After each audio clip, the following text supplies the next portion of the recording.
Magandang gabi, Kasindakers. Ito ang bukod tanging Science of Paranormal Radio Show, nakatuwang nyo sa pagsaliksik at pagtuklas sa kababalagang ating nararanasan. Ito rin ang pangas na programa sa radyo na nagbubulgar ng secret society na nagpapatakbo sa buhay ng tao sa mundo. Kaya maraming salamat sa patuloy niyong pagsama kina Deah Ricacho at Benjie Felipe sa paghatid ng World's Conspiracies. Pagsagot sa tanong niyo ukol sa panaginip at kababalaghan, at lagi na tayong sinasamahan ng guro natin na si Adam Reyes upang linawin ang hindi natin lubos na alam. Ang Facebook page natin ay facebook.com/kasindak. I-like, i-follow, i-share ang ating live stream, at pagkakatapos ng programa ay agad namin ina-upload dito youtube.com/kasindak-sindak official, youtube.com/kasindak-sindak official.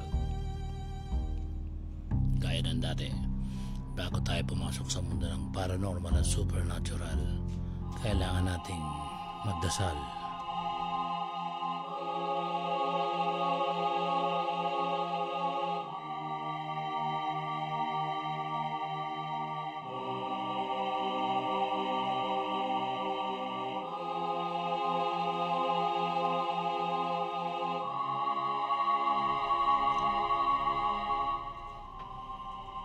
Makapangyarihang Diyos, Paglinawin po ninyo ang puso at isip ng aming tagapakinig.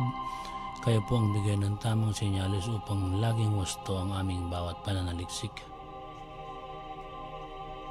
Sana po ay ibigay na ninyo ang lunas sa pandemic na COVID. Bigyan na po ninyo ng sapat na kaalaman ng mga scientists upang makuha na ang bakuna. Alam naming marami naghihirap, pero alam namin patuloy din ang inyong paggabay sa sangkatauhan. Maraming salamat po sa biyaya sa araw-araw. Ano man ang iba't ibang paniniwala naming pangrelihiyon, lahat kami mga anak ninyo at lahat ay ililigtas ninyo. Amen.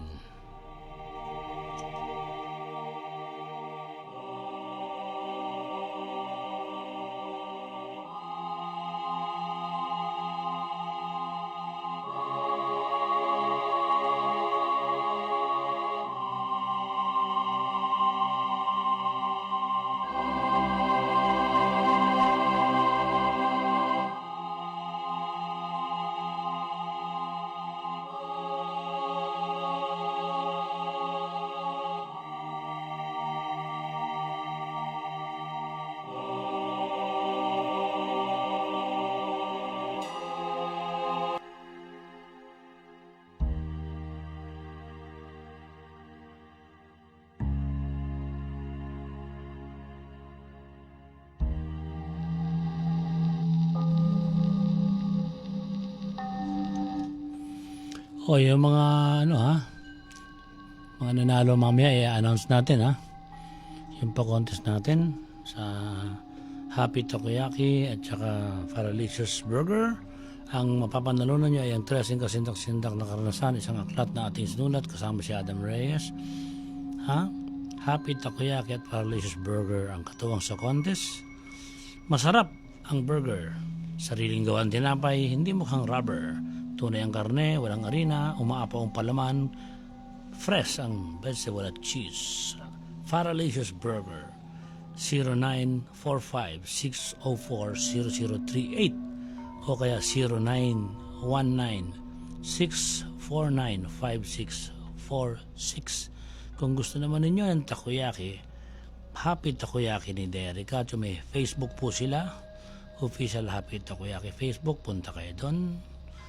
At ang contest natin ay ganito, Happy Takoyaki, Happy Halloween, Faralicious Burger promo. Step 1, mag-subscribe sa YouTube ng Kasindak-Sindak.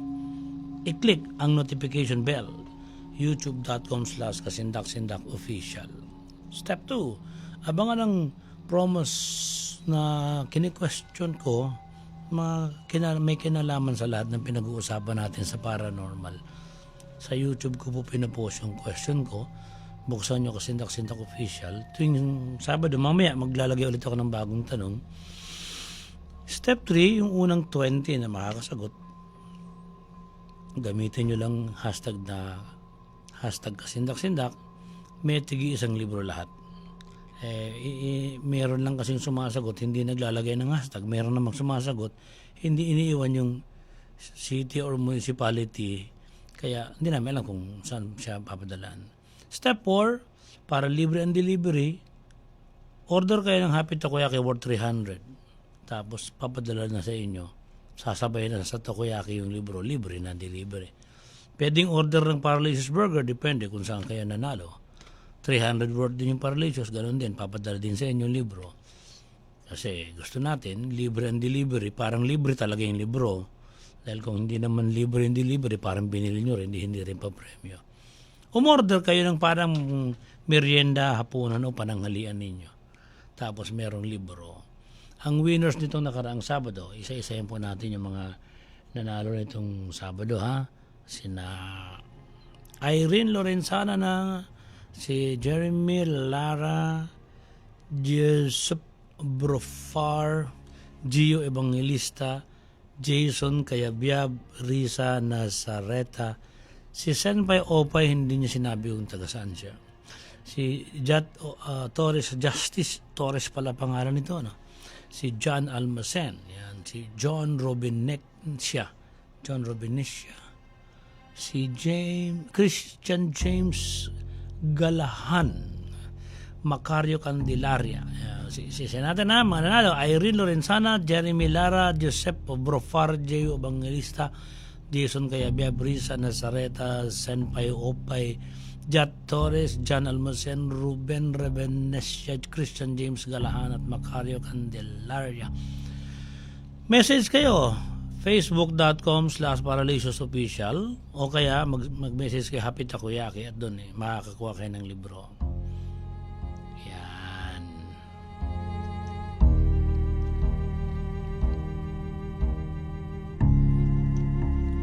Ang mga dapat abangan ngayong gabi: ang coronavirus ay maaaring mabuhay sa ating kutis sa loob ng 9 na oras. Iuulat yan mamaya.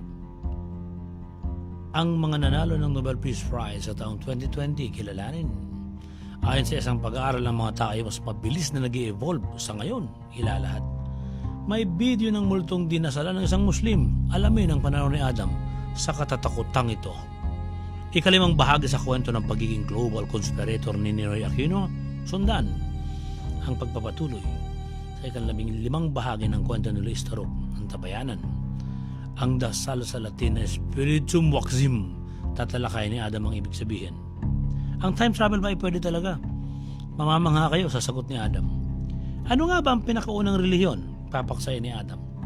Ang dramatic events ba ay may epekto sa nagiging panaginip ng tao? Alamin ang resulta ng ginawang eksperimento. Ano ang pananaw ni Adam sa shadow people? Abangan. Kamanghamanghang remote viewing. Tatalakayin din ni Adam. Lahat ng tanong nyo sa panaginip at kababalaghan, iisa-isahin. Ang inaabangang linggong horoscope, ihahatid ni Deah, at siyempre, abangan nyo rin mamayang gabi sa YouTube ang susunod nating papremyo para sa Kasindak-Sindak na librong gusto ninyong mapasa inyo. Salamat sa Kasindak-Sindak song na kinanta ni Perdy Gomez at inawit ng Plitora. At sabi ni, hi, hello kay Beth Sandoval. Sabi ni Vibory Tuwason. Vibory ba to o Vibory? Good day, Ma'am Deah, Sir Benjie, and Sir Adam. I'm your avid listener since 2012 and forever. Thank you. Thanks for new updates. Wish you all the good health. May I ask the title of your book? Ang title po ng book ay 13 Kasindak-Sindak na karanasan ni Benjie Felipe. Visit ka sa YouTube, Vibory, sali ka na lang doon sa contest. Pag nanalo ka, hindi mo mahirap ang tanong pag nanalo ka, padalang ka namin ng libreng libro. Pats kay Castro, sabi niya, kasi may dating isang tao na kumagat sa aking balikat. Hindi kami magkaaway o lumapit siya sa akin at tumupo sa tabi nang nakaharap sa akin. Kinagat niya ako sa balikat.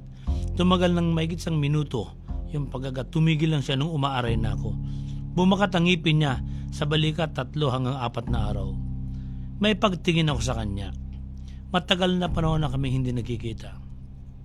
Hindi ko pa rin siya iniisip pero lagi ko siya, hindi ko man siya iniisip pero lagi siyang nasa isip ko. Tuwing inaaliw ko ang sarili o maraming bagay na iisip, bigla na lang siyang pumapasok sa isip ko. Pero meron kung anong bagay o kung anuman na ayaw na mawala sa isip ko. Posible ba na yung ginawa niyang pagkagat sa balikat ko ay naging imprint? Salamat ng marami. Patski, thank you naman. At yung crush mo mukhang crush ka rin. Pero ang imprint na sinasabi ni Adam, walang kinalaman sa buhay na tao na kumagat sa'yo or kakaharap mong buhay pa. Ang sinasabi naming imprint sa paranormal, halimbawa, may isang babae noon, bata pa, parang hindi ko alam kung grade 4 o grade 5, nasagasaan siya, tapos namatay siya doon sa tapat ng school nila habang tumatawid. May mga panahon na nakikita pa rin ng kaklase niya na tumatawid siya. Imprint ang tawag doon. Meron pang isa sa Amerika, Manhattan, magnanakaw, hinahabol ng mga pulis. May isang lalaki na nakaupo sa isang building kung saan papapalabas yung mamang hinahabol ng pulis. Pero yung building kasi puro salamin ng dingding. Nakita niya binaril ng mga pulis yung magnanakaw, bumagsak, matay. After a few weeks, nakikita niya pa rin tumatakbo yung mama na magnanakaw na namatay. Wala na yung mga pulis na umahabol. Imprints ang tawag namin doon. Hindi naman siguradong multo pero parang yung traumatic death, ayun, nakikita niya na nakikita ng tao na parang naroon pa rin siya. Walang kinalaman itong pagkagat-patski sa balikat mo ng crush mo. Sabi ni Dante Villacorta, pakitapik ang scientist na si Bob Lazar na nagsiwalat sa Area 51. Maraming salamat din God sa programang Kasindak-Sindak. Parang natalakay na namin to. Si Bob Lazar, hanapin na lang namin yung kwentong yun. EMBM, sabi niya, good evening. Kasindak-Sindak at kay Sir Adam. Tanong nga kay Sir Adam kung ano ang tingin sa Book of Enoch. Kung fake ba o may katotohanan. If oo, ano po ang tingin niya doon? Maraming salamat. Actually, di ba, Res, meron tayong Book of Enoch na inaaral. Book of Enoch. Papasagot natin to kay Adam. Anong sa susunod na linggo? Sabi ni Parcon Blanca, hello. Hi din sa'yo, salamat sa Blanca family. Hollister Gonzalez, sabi niya, sayang, hindi ata ako aabot sa... Hindi daw umaabot sa Bacolod sa Negros yung aming radio station. Mag-live ka na lang sa FB. Ako may ng signal. Hollister. Sabi ni Cholo Rocales, ask ko lang kung totoo ba ang Ouija board. Bumili ang kaibigan ko na nasa Canada. Totoo ba? At ganito kadelikado? Well, papasagot natin to kay Adam, pero sa aming pag-aaral ni Deah noon nga, may mga bagay na akala mo totoo kasi pinaniniwalaan nyo yung mga daliri nyo nakadapo sa baso. Kahit hindi nyo iniisip na pagalawin nyo, gumagalaw na rin dahil sa mga muscle ninyo, pagod na. Sabi ni Adam, ang totoong Ouija board, pagka gusto mong malaman kung may multo, iiwanan nyo yung baso, walang hawak. Tapos tatakpan nyo rin ng malinis na aquarium para wala talagang anumang elemento. Pag gumalaw pa rin yung baso ron sa loob, may multo. Wala na nga kayong nakahawak, pinakpan nyo pa ng aquarium, gumalaw pa rin, may multo. Ganon ang Ouija. Pero sasagutin din to ni Adam Si Elliot Sherlock Daniela, nag-smile emoticon lang. Hello. Thank you, Elliot. Si Travis T. Vesperi, good evening, Sir Benjie. Ano ang title ng book nyo? Bibili sana ako, meron mga sa National Bookstore sa Cebu. Wala po. Ang title po, Tracing Kasindak-Sindak at Nakaranasan. Tingnan po natin kung paano kayo mapapadalhan pag nagpa-premyo kami nito. Tapos sabi niya, pwede bang ibalik niyo yung music na tsinelas? Oo, yung kinumpos kong music na tsinelas. Oo nga, no? Tagal na, no? Next week nga kunin mo nga yun. Actually, hindi naman tsinelas ang title ko doon, Diyos Mabalos. Yan, oo nga, mga nakakamiss din yun. Kinanta ng Plitora. Ginawa ko yun, folk song, ginawa nilang rock, pero okay na rin. Last na tanong ni Travis Tree, kung meron ulit project 2, na B2 project sa Cebu, halimbawa gaganapin, makakasali kaya ako? Gusto kong itry kung ano ang antas ng pagmamasid na meron ako. Thanks, Ma'am Deah, Sir Benjie, Sir Adam, I am Kasindakers way back 2012 pa. Travis Tree, papasagot ko rin kay Adam kung magkakaroon ba sa Cebu ng hindi pa ngayon pwede, may COVID pa no? Malabo pa yan. Sabi ni Ninyo Mijares, good afternoon. Thank you, Ninyo. Sabi ni Ruel Jansen Peredera, good day, Kasindak-Sindak, Sir Benjie, Ma'am Deah, may copy pa kayo ng libro ng Real Ghosthunting. Gusto ko mag-avail ng libro nyo. Sali ka na lang sa contest, Ruel, mamaya punta ka dun sa YouTube. Sagutin mo lang, hindi naman mahirap ang tanong. Mananalo ka. Sabi ni Grinders Tata, nakakita ako ng white lady sa dati naming tirahan sa Antipolo. Nakasalubong ko yung white lady sa daan pa uwi sa amin. 1 a.m. ng daling araw. Anong ibig sabihin nun? Hindi natin pa sa sinasabing white lady nga nakita mo dahil wala naman tayo sa pangyayari at saka hindi naman basta-basta may conclusion. Meron lang ako kwento nung bago pa lang kami ni Deah, nagpunta kami dyan. Sa Daanghari, sa Antipolo, may nagsasabi mga tricycle na talagang nakakasalubong nila multo. May babae, meron kasing isang lugar sa Daanghari na medyo ang daming puno, ang dilim pa. Malubak pa nga yung asfalto May pumaparang babae doon nakaputi pero pag hinihintuan nila, naglalaho. So ninenervyos lahat ng mga driver. Pinabasbasan nila sa pari yung lugar tapos naglagay sila ng napakalaking krus na puti na ipinako nila sa isang puno doon. Nung nagpunta kami, andun pa yung krus, no? Pero sa pag-imbestiga namin ni Deah noon, hindi pa namin kasama si Adam Sa kabila nung puno, sa kabilang kalsada, merong naging tennis court na nung hindi pa pala yung tennis court, may ginaasang babae doon. So ang conclusion ng iba, baka daw yun kaluluwa ng babae. Pero kami naman, dahil hindi kami nakapagpa-investigate talaga kay Adam, hindi kami nag-conclude. Pero yun, medyo nakakatakot nung panahong yun dahil madilim talaga yung Daanghari. Tapos merong parang white lady ron. And yet, alam mo, grinders, hindi tayo basta nagko-conclude sinasabi nga ni Adam, rule out mo lahat ng normal bago mo masabi na may paranormal. Maaaring ikaw ay dumaan sa tinatawag na hypnagogia state, ay alauna ng madaling araw, baka inaanto ka na, tulog na yung half ng iyong pagkatao, yung awake pa yung kalahati. Ibig sabihin, tulog na yung subconscious mind mo, nananaginip nga yung conscious mind mo, gising pa. Sa panaginip, mamaterialize na yung image sa iyong retina, nakikita mo na ngayon yung parang white lady, baka bahagi lang yun ng panaginip mo. Isang babae nakaputi. Hypnagogia ang tawag doon. O mamaya mag-shout pa tayo ng marami pagkatapos lang nating ikwento kung ano ba ang mga science shows na meron ngayon si Deah. Pakinggan nga natin. Ano ba ang meron dyan, Deah? Mamaya si Deah mag-live sa phone.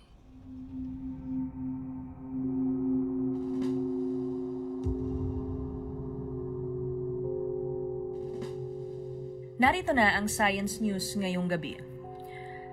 May bagong pag-aaral na nagsasabing ang coronavirus ay maaaring mabuhay sa balat ng tao ng 9 na oras. Mas matagal ito kesa sa flu viruses na nagdudulot ng trangkaso. Ayon nga ito sa mga researchers sa Japan. Sinasabi na nananatiling buhay sa mga sample ng balat ng tao sa loob ng 9 hours habang ang influenza A virus ay nananatiling buhay sa balat ng tao ng halos 2 hours lamang. At sa kabutihang palad, ang parehong mga virus ay mabilis na napapatay ng hand sanitizer o alcohol.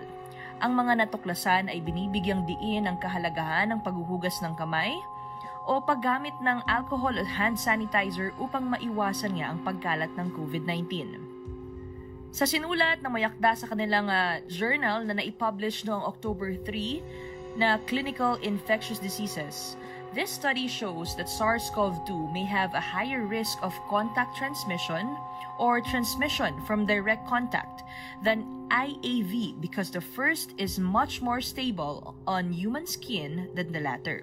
These findings support the hypothesis that proper hand hygiene is important for the prevention of the spread of SARS-CoV-2. Noong paumpisa pa lamang ang pandemic, pinag-aralan na ng mga researchers sa Amerika kung gaano katagal ang COVID-19 na maaaring manatili sa mga ibabaw ng kagamitan at datagpuan nga nila na nabubuhay ito sa mga copper surfaces ng hanggang sa 4 na oras.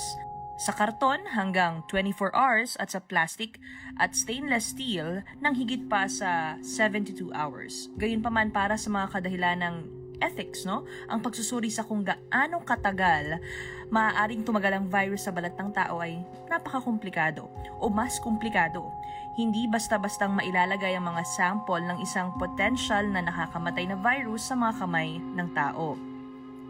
Kaya nga dito sa bagong pag-aaral, ang mga researchers mula sa Kyoto Prefectural University of Medicine sa Japan ay lumikha ng isang modelo ng balat gamit ang mga sample ng balat ng tao na nakuha nga mula sa mga autopsy.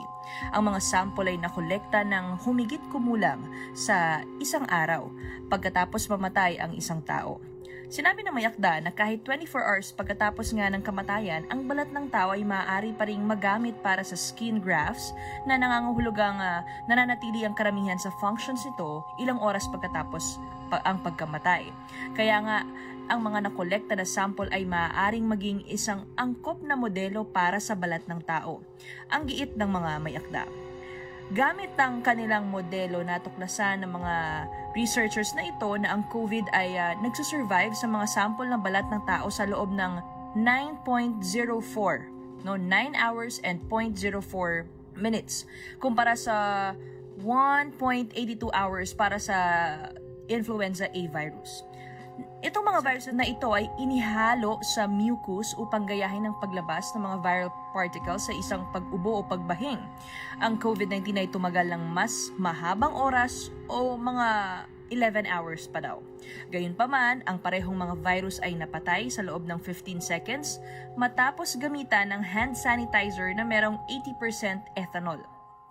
Appropriate hand hygiene leads to the quick viral inactivation of COVID-19 and may reduce the high risk of contact infections. Ito ang paliwanag ng mga researchers. Sinabi pa nila na ang kanilang pag-aaral ay hindi isinasaalang-alang ang nakakahawang dose ng COVID-19 o ang dami ng mga particle ng virus na kinakailangan upang bigyan ang isang tao ng impeksyon mula sa pagkakaroon ng contact sa kontaminadong balat.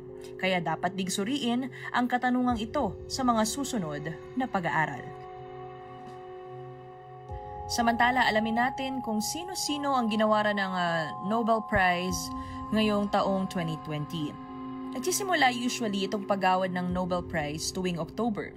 May committing binuo sa Sweden at Norway para sa field ng agham, panitikan at ekonomiya, pati na rin sa gawaing pangkapayapaan.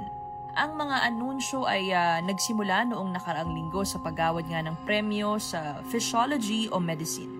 Nagtapos sila nitong Lunes lang at ibinalita ang Sveriges Riksbank Prize sa Economic Sciences in memory of Alfred Nobel. Ang Nobel Prize ay karaniwang ibinibigay sa mga nananalo sa Stockholm at Oslo tuwing December ginaganap. At dahil nga sa pandemyang coronavirus, binago na ng mga komite ang kanilang diskarte.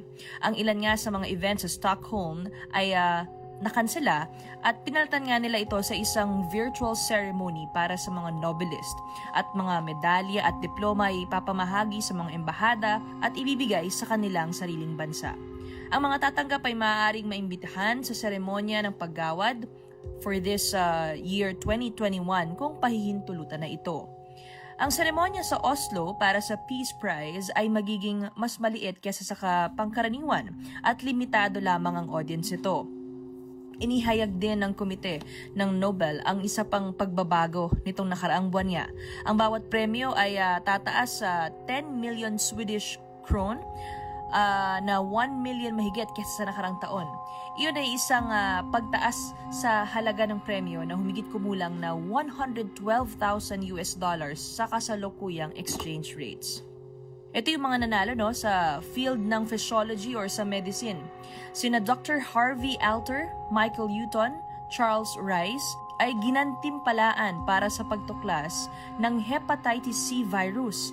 Sinabi ng komite ng Nobel na ang tatlong scientist na ito ay ginawang posible ang mga blood test at mga bagong gamot na nakaligtas nga sa milyon-milyong buhay. Samantala sa field of physics, sa larangan nga ng physics sina Roger Penrose, Reinhard Genzel at Andrea Ghez. Nakatanggap sila ng premyo noong Martes lang para sa kanilang mga natuklasan na nagpapabuti sa pag-unawa sa universe, kabilang na ang kanilang pag-aaral sa black holes. Ang Nobel Prize sa field of chemistry ay magkasamang iginawad nitong Miyerkules kina Emmanuel Charpentier at Jennifer Doudna para sa kanilang gawain sa pagpapaunlad ng CRISPR-Cas9 o CRISPR-Cas9 na isang method para sa genome editing. Actually, nababalita natin ito sa ating Kasindak-Sindak Science News tungkol dito sa evolution ng genome. Literature naman, iginawad nitong Webes kay Louis Gluck. Isa sa pinakatanyag na makata ng Amerika itong si Louis Gluck for her unmistakable poetic voice that with austere beauty makes individual existence universal. Ang Nobel Peace Prize naman ay iginawad nitong Biyernes sa World Food Program para sa kanilang pagsisikap na labanan ng pagtaas ng pandaigdigang kagutuman sa gitna ng pandemikong coronavirus. Sa Economic Peace Prize, sina Paul Milgrom at Robert Wilson nakatanggap naman sila ng Nobel Prize in Economic Science noong Monday para sa mga pagpapabuti sa teorya nila sa auction at yung mga invention ng mga bagong format ng auction. Makikita sa New York Times article ang Nobel Prize winners list. May bago na namang pag-aaral ngayon na sinasabi na ang mga tao ay mas mabilis nang nag-e-evolve, shocks. So, natagpuan nga sa isang study na tila nga mas maraming mga nakatatanda ang merong extra artery o ugat sa kanilang mga bisig, habang ang mga tao naman ay patuloy na nag-e-evolve ng mas mabilis kumpara sa dati. Naniniwala ang mga scientists sa Australia na ang mga tao ay sumasailalim sa isang microevolution, kung saan ang mga pagbabago ng evolution ay maaaring mangyari sa loob ng maikling panahon. Ang artery na ito ay nabubuo habang ang isang sanggol ay nasa sinapupunan. At ito nga yung pangunahing nagbibigay ng dugo sa braso at kamay, ngunit kadalasan ay nawawala ito at pinapalitan ng radial at ulnar arteries. Gayunpaman, ang ilang mga tao ay pinapanatili ang tatlong ugat na mga ito. Ang pagsisiyasat ni Dr. Tegan Lucas ng Flinders University sa Adelaide, kasama sina Professor Masij Henberg at Dr. Jalia Kumaratilake ng University of Adelaide, ay nagpakita nga ng isang makabuluhang pagdami sa paglaganap ng median artery mula pa nung huling bahagi ng 19th century. Sinuri ng grupo na naipublish nga sa anatomical literature at dissected cadavers mula sa mga individuals na ipinanganak noong 20th century. Since the 18th century, anatomists have been studying the prevalence of this artery in adults, and our study shows it's clearly increasing. The prevalence was around 10% in people born in mid-1880s compared to 30% in those born in the late 20th century. So that's a significant increase in a fairly short period of time when it comes to evolution. But increasing numbers of cases retain it. So a person can have all three arteries. People born 80 years from now will all carry a median artery if the trend continues. Ito ang pahayag ng may akda. Sinabi pa ni Dr. Lucas na ang pag-aaral ay nagpapakita na ang mga tao ay nag-e-evolve na sa isang mas mabilis na rate kaysa sa anumang punto sa nakaraang 250 years back. Ang median artery ay hindi lamang ang halimbawa ng patuloy na evolution ng tao. Maraming mga sanggol ay ipinanganak na walang wisdom teeth. Sinabi ni Dr. Lucas na ang mga mukha ay nagiging mas maikli at na may mas maliit na panga na nangangahulugang nababawasan ang espasyo para sa mga ngipin. Sabi niya, "This is happening in time as we have learned to use fire and process foods more. A lot of people are just being born without wisdom teeth." Natuklasan din sa pananaliksik na ang ilang mga tao ay ipinanganak na may karagdagang mga buto sa kanilang mga braso at binti, pati na rin ang mga mas maiikling mukha o merong abnormal na connection ng dalawa o mahigit pang mga buto sa kanilang mga paa. Ang mga mayakda ng pagsisiyasat ay nagmungkahi ng mga pagbabago sa natural selection at sinasabi nga na maaaring maging pangunahing dahilan para magkaroon ng tinatawag na microevolution.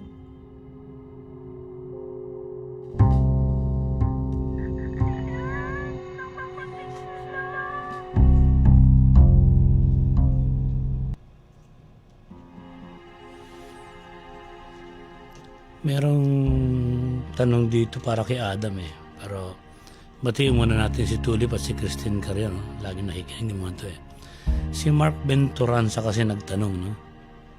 Good evening po Sir Benjie at Ma'am Deah at Sir Adam. Ano ang take nyo sa ginawang time travel ng The Avengers Endgame kung saan kailangan lumit ka na sinliit ng atom para makabalik through time? Is it possible po kaya? Ako, interesting yan.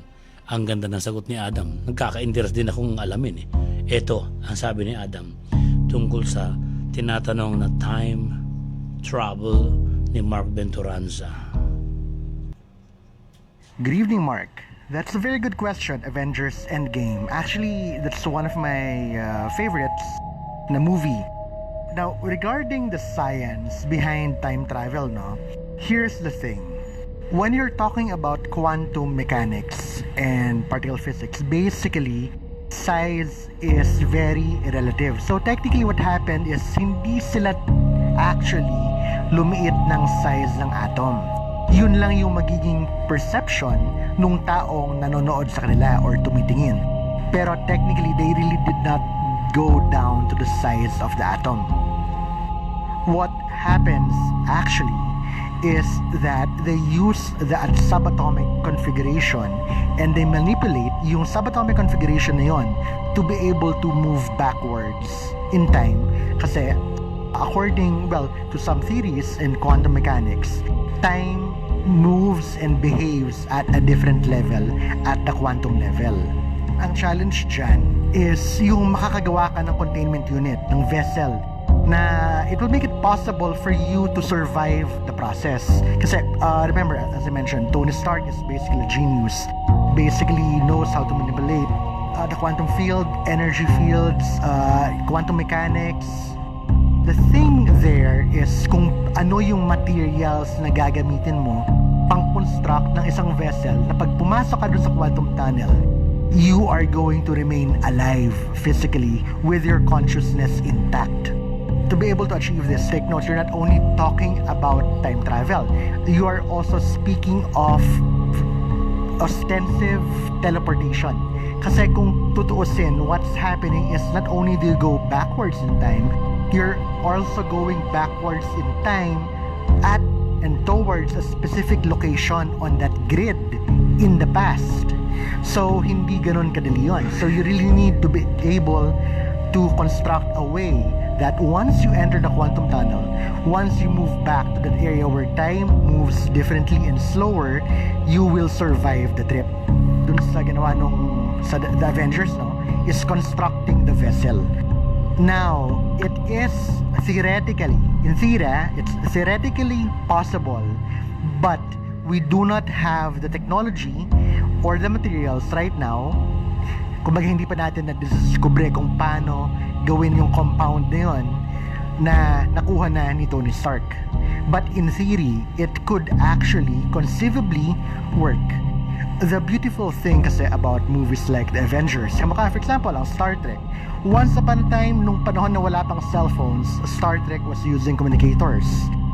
Yung pinaka-original na design ng cellphones at mga tablets, kung titignan mo yung 1960s na Star Trek, that used to be something of a dream. Kumbaga, parang imagination lang yon ng writer na one day magkakaroon ng ganitong device. And lo and behold, back then wala pa, hindi pa ganoon ka-advanced ang mga microchips, hindi pa advanced yung mga touchscreen.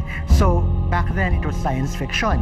If you're going to ask someone back then, ang sasabihin nila is imposible na may makagawa. But yung ginagamit natin yan, yung mga cellphones, mga touchscreens, noong 1950s, 1960s, naisip niyan sa Star Trek. Another one, which was also conceived of, yung food replicator, halimbawa ng Star Trek, na you are going to basically construct matter out of energy. Kasi there is a direct relationship between matter and energy. And one can be converted into the other. Well, in theory, yung mga ideas na ganito, for example, time travel, sa The Avengers, or yung technologies of warp travel, yung FTL, faster than light travel, pati yung mga slipstream, all of them began rather as something from the imagination. But the only thing which really limits us is the capacity of our mind. I feel confident that if not soon, someday in the future, some brilliant genius will be able to figure out a way to invent teleportation devices, food replicators, warp drive, and time travel. On paper, it is theoretically and conceivably possible. Another theory actually that people have been experimenting on, especially halimbawa sa paranormal, sa Psi in particular, there have been some individuals who have been considering if you could actually influence your former self by going back in time using your mind and returning to an event in your past. Could you actually in effect change the present? Kasi there have been experiments, na they went back through regression through their minds to specific moments in time, and these people back in the past experienced what the very same people did going back into the past in the present. So meron mga ganon experiments. These are the more advanced investigations or experiments in parapsychology. So yes, it is very much possible. Okay, to give you a good example, panoorin mo yung movie A Sound of Thunder. This movie explores the possibility na what if we found the ability to travel back in time at by accident meron tayong napakaliit na bagay na nabago. Ang posible mangyari is ma-undo yung buong present. Kumbaga, we would cease to exist in the present because of something very, very tiny altered in the past.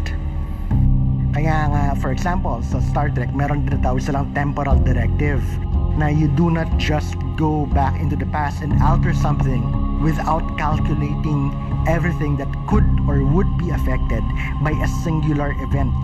Kasi the moment it alters something in the past, for all you know, napakalit lang na bagay na yun. But it could mean either pwedeng magunaw yung isang buong bansa, halimbawa, or let's say thousands of people would die just because you underestimated or you miscalculated changing something in the past. Any alterations of the past have to be done with the utmost care and of extremely precise calculation. Kumbaga, napaka-precise na calculation.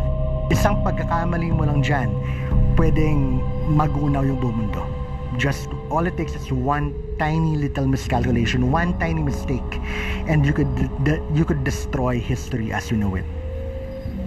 But yes, to answer your question, the answer is yes. It is theoretically possible. There you go. I hope I was able to shed light on the idea of time travel.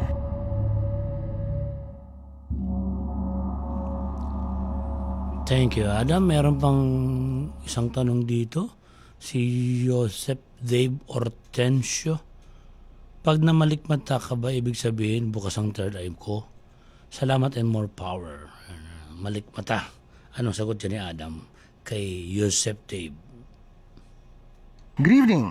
Yung question mo, kapag ikaw ay namalikmata, ibig sabihin ba ay bukas ang third eye mo? No. Chances are may problema either yung mata mo or may pumasok na insekto sa mata mo or simply nag-dry yung fluids dun sa mata mo or pwede rin you are very stressed. So, pag sinabing malikmata, this is not paranormal. This is something medical. This is something biological. Maraming pwede mag-cause yan. Pwede mag-cause ng alikabok.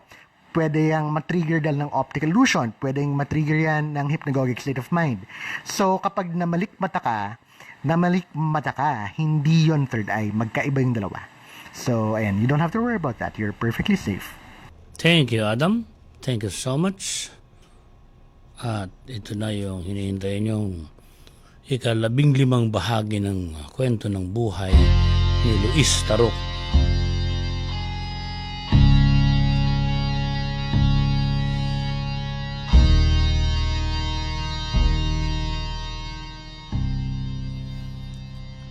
Bago na mayapa si Luis Taruc sa edad na 90 anyos mahigit, minarapat niyang bigyan ng pagpapahalaga ang mga Pilipinong naging pinuno sa kanyang hukbong bayan laban sa Hapon na kalaunan ay naging tunay na mga mandirigmang nais palayain ang mahihirap sa kamay ng oligarkiya sa ating bansa. Narito ang ilan pa sa bayani na itinuturing ni Luis, bayani sa kanyang pananaw. Si Mateo del Castillo ang political director ng Military Committee ng Hukbalahap. Isa siyang matapat na alagad ng working class movement. Anak siya ng isang mayamang landowner sa Batangas. Ang kanyang ama ay isang Espanyol at nag-aral siya sa ilalim ng Spanish education. Ipinanganak si Mateo noong 1896 at nakalakhan niya na ang kanyang ama ay hindi mapang-aping landowner. Nilalabanan nito ang feudalismo na sistema ng Espanya. Umalis ang pamilya nila sa Batangas noong nasa kolehiyo na sila at nagtayo sa Manila ng karinderya. Mayroon silang inuupahang kwarto na mayroon ding umuupang pastor na protestante.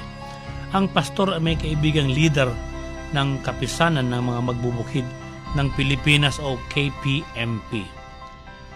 Kahit na kumikita ng malaki sa karinderya, malalim ang interes ni Del Castillo sa ipinaglalaban ng mga magsasaka.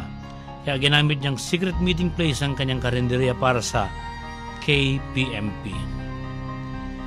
Isa sa mga nakilala ni Del Castillo sa mga meeting ng KPMP ay si Crisanto Evangelista hanggang sa sinasali na siya sa mga diskusyon ni Evangelista at ginawa na siyang treasurer ng KPMP. Kaya mula noon, ang lahat ng pag-aari niya ay pag-aari na rin ng KPMP. ng mga miyembro ay pinakakain niya ng libre sa kanilang karinderya at binibenta niya na lang nga bandang dudulo yung karinderya kasi nalulugi siya eh. Pero hindi nagalit yung kanyang pamilya dahil naniniwala sila na tamang suportahan ang people's movement. Umabot na sa punto na palagi nang nakukulong si Del Castillo dahil sa mga strike. Sabi ni Luis noong maging malapit siya kay Mateo Del Castillo, nakilala niya ang pagiging simpleng tao nito. Madali ring matuto na makisama sa kanila at hindi nagrereklamo sa mga hirap na dinaranas nila. Kung kakaperanggot ang pagkain, masaya pa rin si Del Castillo dahil wala siyang masyadong problema sa pansariling hangarin. Kaya nung sumalakay ang mga Hapon, tuluyang sumama si Del Castillo sa mga magsasaka. Si Mariano Balgos naman ang ka-teamwork ni Del Castillo. Galing siya sa Industrial Trade Union Movement sa Manila. Maganda ang tambalan nila. Isang pagkakaisa ng manggagawa at magsasaka. Si Mariano ay anak ng karaniwang manggagawa at revolusyonaryo noong 1896. Ang kanyang ama ay sarhento sa Katipunan at ang ginagamit na pangalan ay Alon. Si Alon ay matapat na alagad ni Bonifacio at kumukontra kay Aguinaldo. Si Artemio Ricarte ay isang Katipunero na hindi tinanggap ang pagpasok ng Amerika sa ating bansa. Ang ama ni Mariano na si Alon ay naging Ricarista, isang tagasunod ni Ricarte laban sa Amerika. Ang unang trabaho ni Mariano sa Manila Daily Bulletin noong 17 years old pa lang siya. Noong 1917, naging miyembro si Mariano ng Printers Union of the Philippines, PUP. Ang president at founder ng PUP ay si Crisanto Evangelista at si Balgos ang naging sekretary. Nang pumutok ang giyera, sekretary pa rin si Balgos. Pero nang pinatay si Evangelista, siya na ang pumalit bilang National President ng Printers Union of the Philippines o PUP. Labis na minamahal ng mga taga-union si Balgos na kapag mayroon siyang problemang walang kinalaman sa union, tinutulungan pa rin siya ng mga ito. Noong 1931, naging full-time labor organizer na si Balgos at galit siya sa mga umiiral na diskriminasyon. Tagalog literary writer din si Balgos at mahusay na orador. Naging sekretary din siya ng local chapel of Philippine Independence Church at naging ministro ng Iglesia Rizalina, isang Protestant sect na nationalist ang stand. Ipinaglaban niya ang diskriminasyon sa mga ministrong Pilipino. Si Evangelista naman ang nagtatag ng Katipunan ng Anak Pawis, CAP. Ang CAP ang nagturok ng espiritu ng pakikibaka ng mga manggagawa sa Pilipinas. Si Balgos ay naging sekretary din ng CAP. Palagi siyang nahuhuli kapag may mga aktibidad sila sa union. Noong ni-raid ng mga pulis ang konbensyon nila, isa sa dinakip si Balgos. Ang sentensya, ipinatapon sila sa malayong probinsya.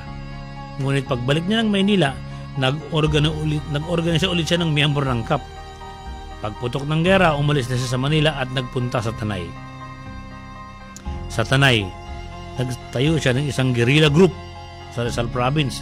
Nakasama niya si I.P. Caballero, isang manunulat. Pero hindi pa sila masyadong biyasa sa military training, kaya madaling natuntun ng mga Hapon ang kanilang mga kuta at nabuwag ang kanyang grupo. Kaya siya lumipat sa Central Luzon para sumapi na sa Huk Balahap. Malumanay daw magsalita si Balgos nung makaharap ni Luis Taruc.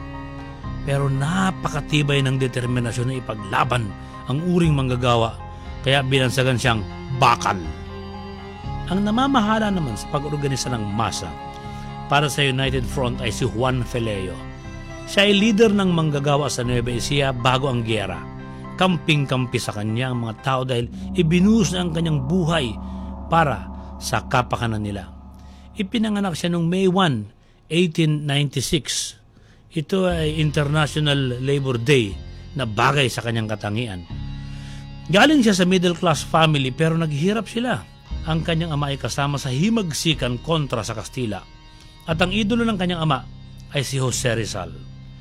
Kaya sa pag-aaral ni Juan, palagi niyang na ginagampanan ang mga dulang si Rizal ang bida, na siya ang Rizal. Kinikilala niya ang iniidolo ng kanyang ama. Naging guro si Peleo. Maliit ang sweldo pero gusto niya na walang amo. 5 taon siyang nagturo sa Santa Rosa. May mga taga roon na dumadalo sa bayan nila para humingi ng payo ukol sa domestic problems, lovers' quarrels, at ang iba pang argumento sa pamilya at awayan sa kapitbahay. Pero kalaunan, may mga nagpupunta sa kanya at ang reklamo ay problema na sa agraryo. Ipinaglaban niya ang mga magsasaka at nadyaryo ang ginawa niyang laban sa landlord. Kaya sabi ng leader ng mga magsasaka, hindi sapat ang maging advisor lang siya ng mga magsasaka. Dapat maging organizer na siya. Nang ginawa na niya ang pag-uorganisa, nakilala niya sina Crisanto Evangelista, Mateo del Castillo at Antonio de Ora. Sabi ni Luis, ang pagsama-samahin ng 4 na ito ay ang pinakamakapangyarihang puwersa ng isang samahan. Si Peleo ay mahusay na mananalita. Tinatamaan niya ang puso at diwa ng nakikinig. Kaya binansagan siyang agitator. Pero sabi ni Luis, mali ang bansag na agitator. Siya ay pinakikinggan dahil sa bibig niya lumalabas ang damdamin at iniisip ng mga kasapi nila. Noong nagsasalita si Juan Peleo sa San Leonardo, Nueva Ecija, inaresto siya dahil sa utos ng mga landlord. Noong makalaya siya, nagtalumpati bilang paggunita sa kamatayan ni Antonio de Ora sa Santa Rosa. Pinaaresto na naman siya. Nagkaroon sila ng demonstrasyon. 10,000 magsasaka ang sumama sa kanya. Sumalubong ang musabulari at sinabing huminto sila. Ang lalampas sa hanay ay mamamatay. Sumigaw si Juan na sumugod sila at nauna ang mga babae. Tinira ng tirgas ang mga babae at iniresto at muling nakulong si Peleo. Natutulog siya sa sahig na walang banig. Napilitan ng kanyang asawa na ibenta ang kanilang baboy para siya mapiyansahan. Noong magkaroon ng demonstrasyon sa San Miguel, Bulacan at sa Candaba, alam niyang aarestuin siya kapag nagsalita ulit siya sa entablado. Pero tinuloy pa rin niya at pinaaresto siya ng mga kapitalista niya kanyang inaatake sa talumpati. Sumama ang lahat ng tao hanggang sa presinto. Nagsasalitan sila sa pagdala ng pagkain kay Peleo. Inilipat siya sa Malolos, Bulacan at kinausap siya ng Epe. Ang sabi sa kanya, marami ang anak mo, kawawang asawa mo, iwan mo ang union, may handang magbigay sa ng pera, sabihin mo kung magkano. Ang sagot ni Peleo, kung tatanungin mo ko kung magkano ang kailangan ko, hindi magkakasya ang pera ng buong Pilipinas. Ito ang kailangan ko para maibigay ang pangangailangan ng lahat ng magsasaka sa ating bansa. Bisperas ng Pasko, taong 1931, pinaaresto na naman siya at 8 buwan siyang nakulong. Bukod sa kanyang mga anak na dumadalaw, maraming magsasaka ang dumadalaw. At sa dami ng bisita na inis ang bantay, pinalipat siya ng kulungan. Umapila siya sa kasong sedisyon pero nireject ng American Court. Nakulong siya ng 7.5 taon. Nagtinda ang asawa niya ng isda para buhayin ng kanyang mga anak. Noong 6 na taon siyang makulong, inalok siya ni President Manuel Quezon na palalayain. Tumanggi si Peleo. Sinabi niya na ayaw niya ng kalayaan na may kondisyon. Pero pinilit siya ng mga magsasaka na pumayag dahil mas mahalaga ang kanyang kaalaman sa pag-uorganisa. Kaya nagawa niya na mahikayat na lang si Quezon na maipasa ang tenancy law na nagbibigay ng pantay na karapatan sa mga magsasaka sa hatian ng ani. Pagputok ng gera, tuluyang sumama si Peleo sa Hook, Balahap. Sa susunod na linggo kilalanin ang kapatid ni Vicente Laban na si Jesse at sina Eusebio Aquino at Jose de Leon. Abangan po natin yan sa susunod na pagkakataon.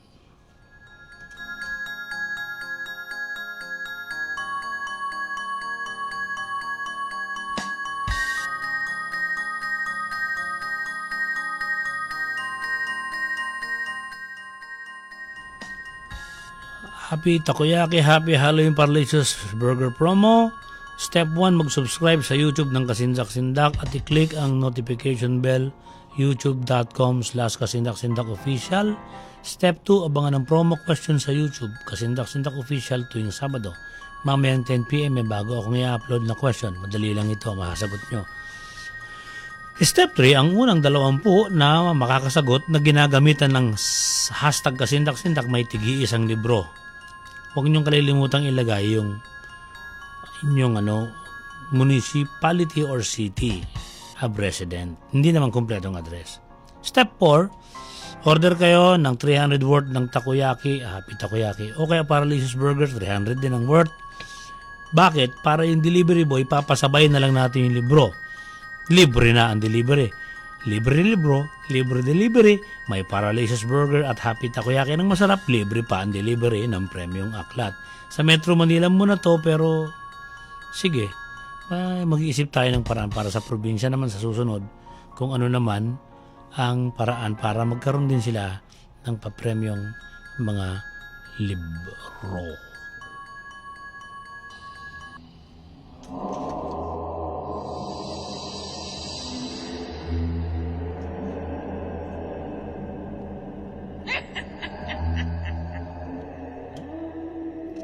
May nakikita ba kayong multo?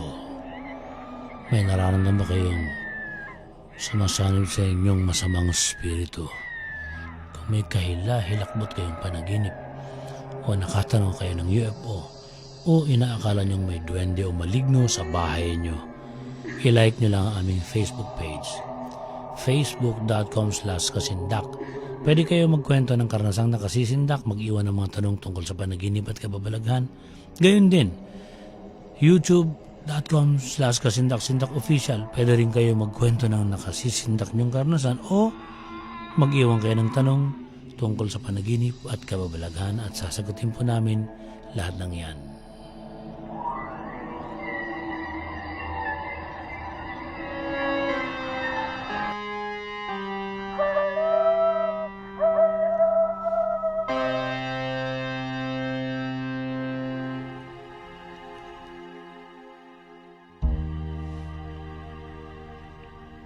May tanong si Freddy Weps. Good evening, Sir Benjie, Ma'am Deah at Sir Adam. Long time listener po ako since high school. Nung tinalaki niya ang Mayan Calendar 2012 pa. Pa-shoutout sa aking mapagmahal at napaka-busy na nanay na si Mama Edna. Mama Edna, salamat po sa pagmamahal ninyo kay Freddy. Ask ko lang, sabi ni Freddy, ano ba ang Spiritum Wacsim? Yan po ba ang ginagamit na orasyon ng mga albularyo at ni dating radio host Johnny Midnight? Siya po kasi ang ikinikwento ng nanay ko sa akin nung bata pa siya. Alas 3 ng madaling araw, naririnig niya at napapakinggan na ang lola ko, si Johnny Midnight, sa radyo ang pinakikinggan, may inuorasyon sa tubig sa tabi. At pagkatapos may iinuming tubig. Thanks and more power. Spiritum Wacsim. Ano ba itong Spiritum Wacsim na ito? Ay aalamin natin kay Adam, ano ba ang Spiritum Wacsim? Good evening, Freddy. In the simplest term, pag sinabing Spiritum Wacsim, basically, this is spiritual empowerment or a path towards spiritual empowerment using the intervention of the deities. The deities which are pinaka-book ng Spiritum Wacsim is primarily written in vulgar Latin. There are some words which are actually modern. Some of them come from Christian prayers. Some of them actually are, in fact, from different dialects in Filipino. Ngayon, the entire idea of Spiritum Wacsim is to be able to give its believer or yung person na nagja-chant ng authority and control over not just himself or herself, but yung desires, yung dreams niya, yung goals niya. Technically, it's I would call it a way of life and a spiritual belief which is designed to empower or at least make you believe that you have been empowered by the divinities. Yun yung Spiritum Wacsim. Kasi kung babasahin mo yung mga incantations at saka yung mga orasyon, I know how to read Latin. I've studied how to read Latin, and basically I have also been teaching my students how to read different ancient languages. Ngayon, if you're going to look at yung mga orasyon ng Spiritum Wacsim, it's actually a combination of myriad of dialects kung tutusin eh. Some of them are vulgar Latin, some of them are actually higher Latin, some of them actually come from, to a certain extent, I have seen a version which includes a bit of Aramaic. So halo-halo siya. Pero the idea of the entire thing is to empower the person chanting to be able to make him bring what his soul inside truly is, to be able to bring what is inside soul out into the open. Kumbaga, it's like complete and total empowerment and freedom and direction with the intervention of the divine.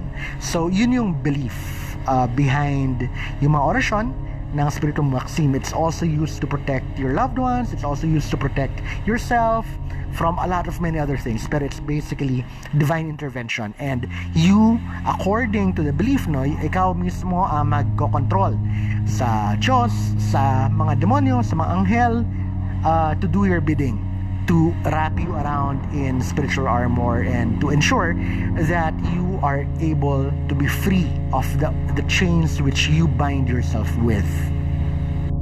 Yun yung idea, yun yung pinaka-baseline behind Spiritum Wacsim. And as you requested, good evening as well to your mom, si Mama Edna. Good evening po. It's nice that you're listening with us. Thank you, Adam. Meron ding tanong sa'yo si Audrey G. Guts. Sana itapik daw ni Adam yung shadow people. Paano ba napapalayas ang shadow people? Meron pa rin paliwanag dyan ng guro natin na si Adam.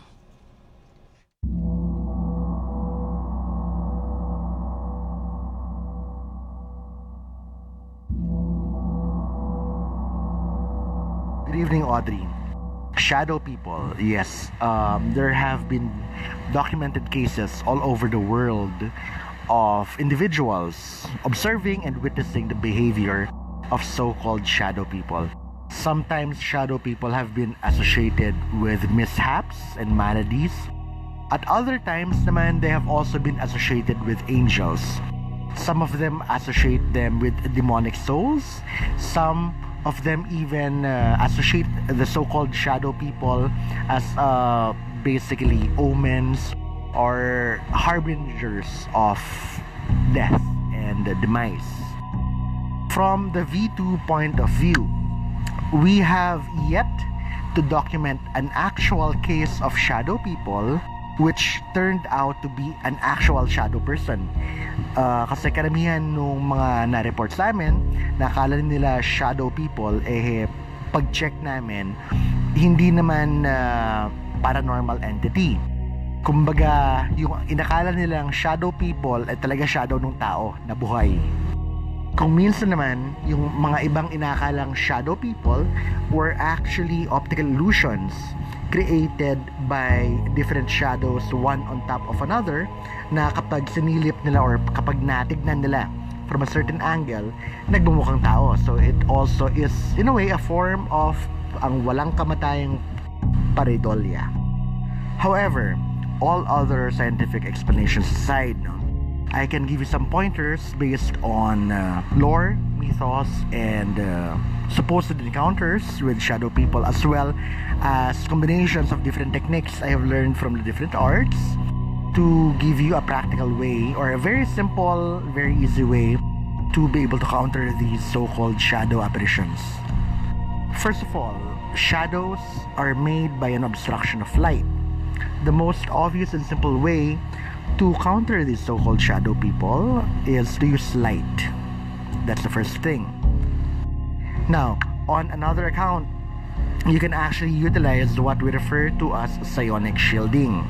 Okay, but it will be a step higher than psionic shielding, because what you are going to need to do is you are going to need to fill your entire being from your heart all the way to your skin and extend that energy field of positivity even beyond your skin until you're literally glowing and until your temperature actually becomes higher because of this energy production.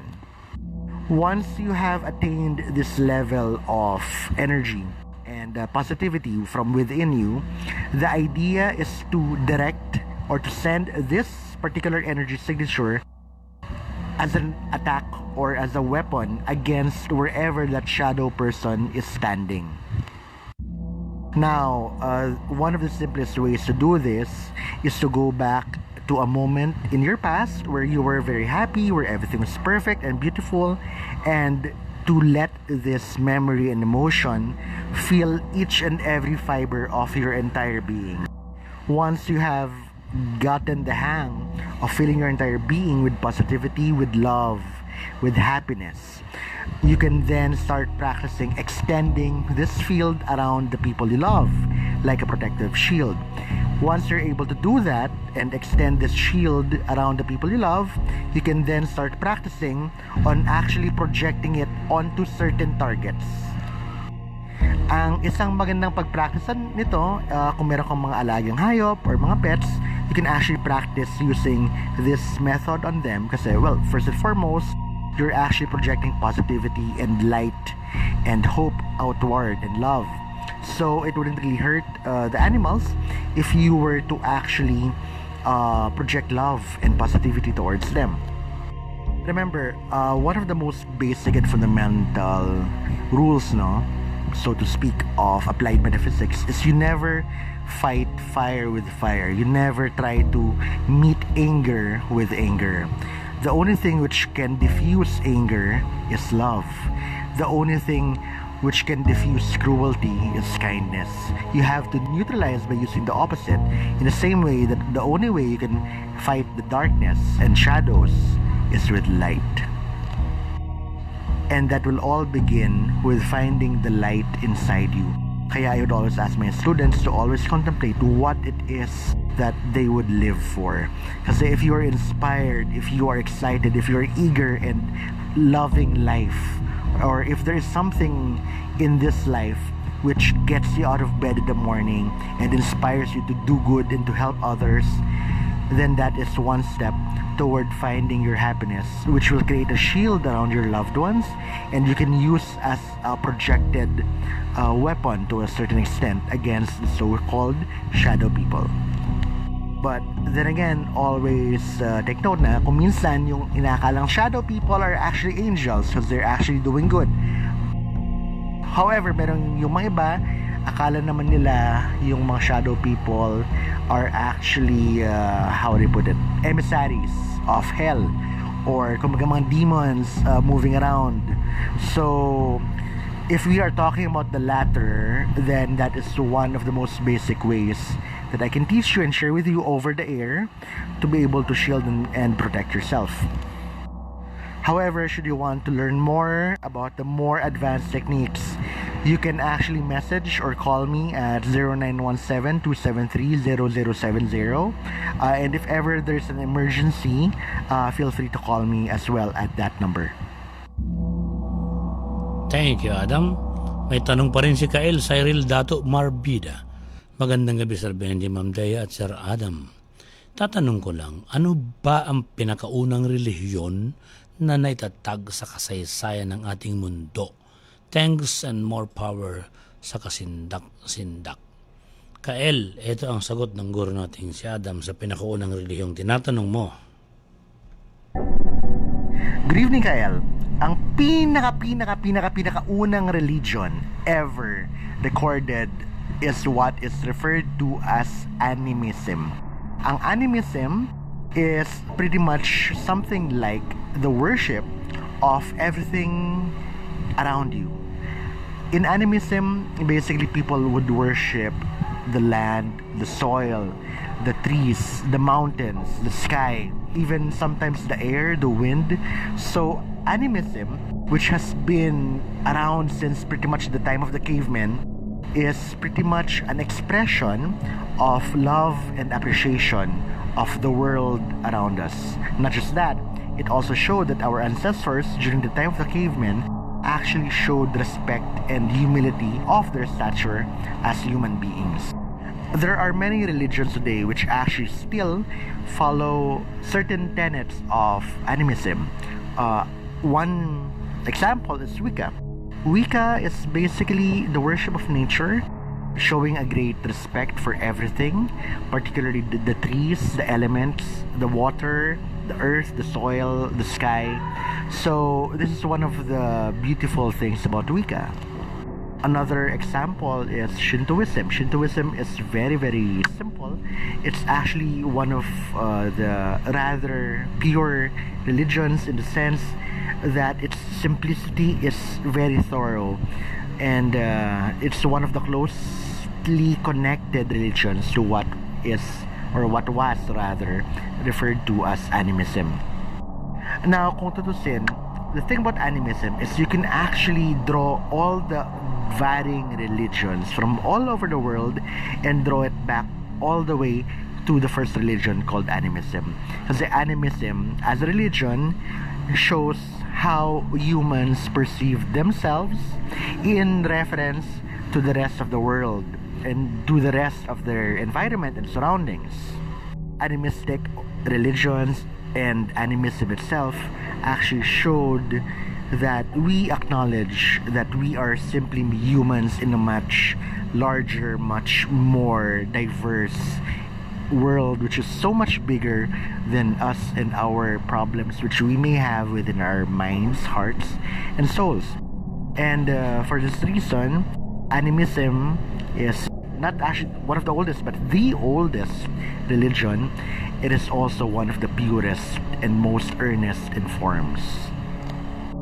And the most beautiful thing about animism is it didn't come from one particular place or race or gender or political system. Regardless of where the people were, they recognized the beauty and the grandeur of their surroundings. And this is what is beautifully expressed by and in animism. Thank you so much, Adam. Salamat po. Marami pang magtatanong mamaya dyan, papasagot natin kay Adam.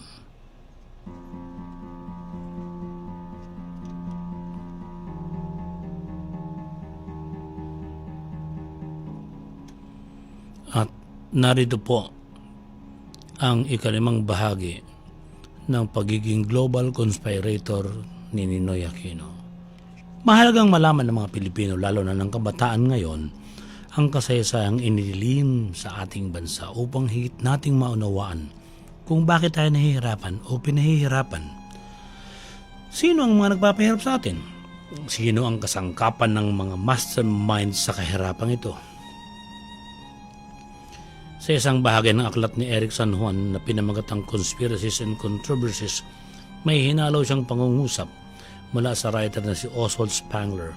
Si Oswald ay dalubhasa sa conspiracy theories ayon sa kanyang librong The Decline of the West. Walang proletarian o komunismo man nakikilos kung hindi sa interes ng pera. Puro pera ang patutunguhan ng ganitong mga organisasyon dahil pinakikilos din sila ng pera. Ang masaklap mismong mga nakakalap nilang leader sa mga organisasyon ay walang kaalam-alam na nagagamit sila. Sabi ni Eric, ang mga puppet master na para pakilusin ang mga leader ng komunismo, ang karaniwang tawag daw sa puppet master na ito ay secret society. Pero ang iba, ang tawag sa mga mastermind ng komunismo, demokratiko at iba pang nanggugulong NGO ay special race. Siguro dahil may mga pera na sila, matatalino pa sa paggamit ng pera para patuloy na mapapag-alab ang diwa ng mga leader ng itinatatag nilang organisasyon na sa ating panahon, itong nagagamit nila nakarating pa ng Kongreso at Senado. Kilala nyo sila, nagagamit at namamanipula dahil mas matatalino sa kanila at sila ay nakakasangkapan lang ng secret societies. Sabi ni Eric, ang puppet masters ay walang pakialam sa buhay ng bawat nilalang. Kung ituring nila parang pawn lang tayo ng chess, kumbagay pinakamababang uri ng piyesa sa lipunan. Isa si Ninoy Aquino na tinuklas nila bilang isang agent ng global conspiracy na naglaro sa pagitan ng leftist movement at rightist movement. Kaya naman, buhay ang kabayaran sa kanyang kapangasan. Sabi ng matalik na kaibigan ni Ninoy na manunulat na si Ruben Guevara, dati ring komunista, ang number 21 ay tumatak sa isip ng mga Pilipino bilang araw ng kamatayan ni Ninoy sa tarmac na dating Manila International Airport. Siya pinatay 1983. Subalit ang numero 21 ay setting petsa na pinasabog ang Plaza Miranda sa Quiapo at maraming Liberal Party members na kapartido ni Ninoy ang nasalanta. 95 ang sugatan at siyamang namatay. Doon nabulag si dating Senador Jovito Salonga. Sabi ni Guevara, walang dahilan para mapagbintangan si dating Pangulong Ferdinand Marcos sa dalawang insidente sa petsang ito. Alam niyo po, nung estudyante pa man ako at aktibo ako sa leftist movement sa pamamagitan ng mga teatro at mga rally sa kalsada, napag-iisip-isip ko rin na parang hindi gawain ng matalinong tao ang ipapatay ni Marcos si Ninoy. Samantalang pakulong niya nga, hindi naman nakapalag Natalo din naman sa eleksyon si Ninoy nung payagan siyang tumakbo ni Marcos. Bakit kukuha si Marcos ng bato na ipupukpuk pa sa sarili niyang ulo? Pero mahusay po pala ang global conspirators sa pagpapakalat ng fake news noong paman. Kaya madaling nalilin lang ang mamamayan na hindi naman lubos na nagsasaliksik ng mahigit pa sa dapat na pagsaliksik. Nagkataong mahilig din si Marcos sa numero 21 at sa 37, 777 equals 21 pa rin, di ba? Ayun. Nagdeklara siya ng martial law September 21, kaya tuloy sinakyan ng mga mapanlinlang ang pagiging mahiligin ng mga Pilipino sa superstitions. Kaya ang numerong 21 ay nabigyan ng kahulugan sa issue ng political battle ni Marcos at Aquino. Ang numerology ay ginagamit ng secret society na Illuminati. Halimbawa, yung prinsipe ng the Netherlands na si Prince Bernhard, siya ay nagtatag ng Bilderbergs Group. Isa rin siya sa nagpapatakbo sa Vatican. Ang Bilderbergers ay itinatag noong 1954 at isa itong taunang pagtitipon ng mga makapangyarihang tao sa Europe at North America. Ang layunin, harangin ang posibleng isa na namang World War. Pero kalaunan, inilunsa dito ang free market idea para kilalanin ang Western capitalism sa buong mundo. Kaya ang bunga nito, namamanipula ang world political leaders, experts sa iba't ibang industry, financial leaders, mga academe at lalo na ang media na mamanipula. Si Prince Bernhard ay may kapangyarihan din na mamili kung sino ang nais niyang maging Santo Papa. Ang kanyang pamilyang Habsburgs ay mula sa lahi ng mga Caesars sa Roman Empire, pero katakataka na napaniwala niya ang mga taga-Vatican na siya ay mula sa lahi ng Royal House of David. Dahil dito, itinilaga nga siya ng black nobility bilang pinuno nila. Kaya si Prince Bernhard ay nagawang palutangin sa kamalayan ng publiko ang secret society na Illuminati gamit ang Bilderberg Group, at siya ay sinusuportahan naman dito ng Central Intelligence Agency o CIA ng Amerika. Sabi ng ex-conspirator na si William Cooper, ang Bilderberg ay binubuo ng 13 members at may 3 committee na kinabibilangan ng mula sa hanay ng Illuminati, Freemasons, Black Families at Vatican. Sabi ni Cooper, these are the men who really rules the world. Ang Bilderberg ay naniniwala sa okultismo na numerong 3, 7, 9, 11, 13 at 39. Sabi pa ni Cooper na dating conspirator din nila, The original numbers of states in the United States of America was 13. The Constitution has 7 articles signed by 39 members of the Constitutional Convention. The United States was born on July 4, 1776. July is the 7th month of the year. July 4 plus 7 equals 11. Pati ang $1 bill, kung meron kayo pinuna ni Cooper, may great seal ng ancient symbol of the Brotherhood of the Snake. Merong all-seeing eye sa pyramid na kumakatawan kay Lucifer na taglay ang tatak ng The Illuminated One, tagapagdala ng tanglaw. Sa ilalim ng pyramid ng $1 bill, ganito yung sinasabi, Novus Ordo Saeclorum. Sa Ingles, The New World Order. Mayroon ding 9 feathers ang phoenix bird. Hindi pala yun agila sa $1 bill. Phoenix bird pala yun. Merong 9 feathers sa $1 bill. Merong 13 leaves, yung olive branches. May 13 bars, ang stripes. 13 arrows. 13 letters sa E pluribus unum. 13 stars sa green crest. At 13 layers of stone sa pyramid. 13 letters sa anuit coeptis. Sabi ng author ng librong Cosmic Conspiracy na si Stanley, 13 is the mythical number assigned to Satan. Sa ganitong paninindigan at paniniwala kumikilos ang Bilderberg Group na sa taunang pagtitipon nila sa The Hague ay walang pinag-aaralan at pinag-uusapan kung hindi ang kung paano pa nila patatakbuhin ang mundo sa kanilang kapakanan at naisin. Kaya hindi rin dapat mabaliwala ang katotohanan sila rin ang nanghihimasok sa Pilipinas para manipulahin ang ating ekonomiya sa pamamagitan ng paghawak sa ating politika at mga political leaders.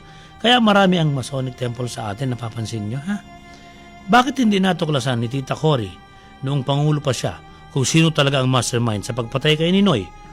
Kasi mahirap tukuyin kung sino ang Illuminati member na nagplano talaga ng assassination sa global conspirator na ginamit nila. Tapos inaksaya lang ang buhay ni Ninoy. Talagang pawn lang kumbaga sa chess ang tingin ng makapangyarihang secret society sa ating lahat. Ang dating komunistang si Ruben Guevara ay nagsabi ng ganito, Even in death, Ninoy continued to haunt the Marcoses who were reflexively accused of plotting his assassination. Not a shred of admissible evidence was produced. Nevertheless, many people readily accepted this inflammatory fiction, which was fanned by Ninoy's widow, Cory Aquino, a rich plain housewife who was not so reluctant to also seek the presidency through the parliament of the streets. The illogicality of it all was, at least, consistent. There was no evidence against President Marcos in the Plaza Miranda bombing, and evidence against Marcos was similarly lacking in the assassination of Ninoy. Therefore, he was believed guilty of the former, then he must also be the culprit in the latter. Kung ang tingin ng tao ay guilty si Marcos sa pagpapasabog sa Plaza Miranda, tinalakay na natin na hindi naman pala siya ang nagpasabog, kundi si Joma Sison. Pero kasama si Ninoy. Alam ni Ninoy yun alam ni Ninoy na yung nangyari sa Plaza Miranda ay mangyayari talaga dahil napag-usapan na nila nitong si Joma. Kung si Marcos, ang tingin ng tao ay guilty sa pagpasabog ng Plaza Miranda, guilty na rin siya sa kamatayan ni Ninoy dahil lamang sa numerong 23 o 21. Diba? August 21 pinatay si Ninoy, 21 din pinasabog yung Plaza Miranda, September 21 nagdeklara si Marcos ng martial law. Dagdag ni Guevara, hindi idinaan sa korte kung totoo ang bintang kay Marcos kasi mas madaling mapaniwala ang tao sa pamamagitan ng trial by publicity. Sa kabilang dako, si Cory Aquino ay hindi naman totoong plain housewife lamang. Siya ay kabahagi sa pag-aari ng Hacienda Luisita na may kabuang 6,453 hectares sa Concepcion at La Paz, Tarlac. Ito anya ang nagtulak kay Ninoy para maglaro ng tinatawag na turncoatism. Ito yung taong bumabalingbing sa partido politikal. Turncoatism. Sabi ng Executive Committee ng National Security Council sa panahon ni Marcos, para protektahan ang interes ng Hacienda Luisita, nagawa ni Ninoy na magpa-murder ng mga tao. Ang pagbili po ng Hacienda Luisita mula sa tabakalera ay ginamitan ng dollar exchange mula sa ating Bangko Sentral. Kaya may kasunduang ang lupain ng Hacienda Luisita ay dapat mapunta rin sa mga tenant nito sa bandang huli. Kabilang dito ang mga lupang kinatitirikan ng mga bahay ng mga magsasaka at manggagawa sa Hacienda. Sabi ni Juan Ponce Enrile, ang leader ng mga taga-baryo sa Luisita na si Sumat ay ipinahiya si Ninoy nung mag-rally sila Sumat at hiningi sa binan ni Ninoy na ipagkaloob na sa magsasaka at manggagawa ang lupang bahagi ng kasunduan sa bilhihan ng Hacienda. Si Sumat ay pinaslang at sabi ng mga testigo, si Ninoy ang nag-utos kay Commander Dante Buscaino na iligpit si Sumat. Si Commander Cruz naman ang inutusan ni Commander Buscaino para patayin si Sumat. Noong December 2, 1985, na hindi pa Pangulo si Ninoy Aquino, ipinag-utos ni Judge Bernardo Pardo ng Regional Trial Court of Manila na the court sentences defendants, all the heirs of the late Jose Concepcion Sr., yung lahat ng kapatid ni Ninoy Aquino, lahat sila inutusan ng korte, jointly and severally, to comply with Central Bank Resolution 1240, dated August 27, 1957, in relation to GSIS Resolution 3202 and 356, requiring the distribution and sale at cost of Hacienda Luisita to small farmers in line with the administration's social justice policy. Ito yung pinag-uutos. Solid nyo na ang Hacienda Luisita sa mga tao. Yan ang kasunduan ng 1957 eh. For this purpose, the defendant shall execute the necessary documents to convey the entire Hacienda Luisita to the Ministry of Agrarian Reform, which shall take possession of the hacienda to be subdivided into small lots and conveyed at cost to qualified and deserving citizens, small farmers, to free them from the bondage of soil upon payment to dependents of just compensation fixed 3,988,000 Philippine currency with interest at the legal rate from the finality of the decision and cause. O ganun lang inuutos ng korte, kulang pa sa 4 na milyon ang buong asyenda, ibalik nyo sa mga magsasaka, sila magbabayad. Ano ang kasunod na nangyari nung maging Pangulo si Ninoy Aquino at siya ay nagpabuo ng 1987 Constitution? Siyang nagdeklara na ang Hacienda Luisita ay hindi karapat-dapat na ipagbili sa maliliit na magsasaka. Kinontra niya ang kasunduan ng kanyang ama sa Bangko Sentral. Taliwas sa pangako ni Ninoy na ipagkakaloob na nga sa maliliit na manggagawa at mga magsasaka ang karapatan nilang magmay-ari ng lupa sa Hacienda. Ganito ang nalalaman ni Ninoy Aquino sa kanyang aklat na The Aquinos of Tarlac. Sabi ni Ninoy, isang araw ng taong 1957, tinawagan ako ni President Magsaysay. Binibenta raw ng mga Espanyol ang mga pag-aari nilang lupa sa loob ng Hacienda Luisita. Ayaw ni Magsaysay na ang mga Lopez na naman ang makabili ng lupain. Kaya kinausap ko ang aking binan, si Jose Juanco Sr., kung interesado ba siya sa Central Azucarera.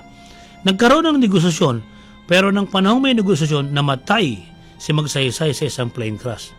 Kaya pumalit si President Garcia na buo ang planong pagbili ni Juanco sa Hacienda Luisita sa panahon ni President Garcia.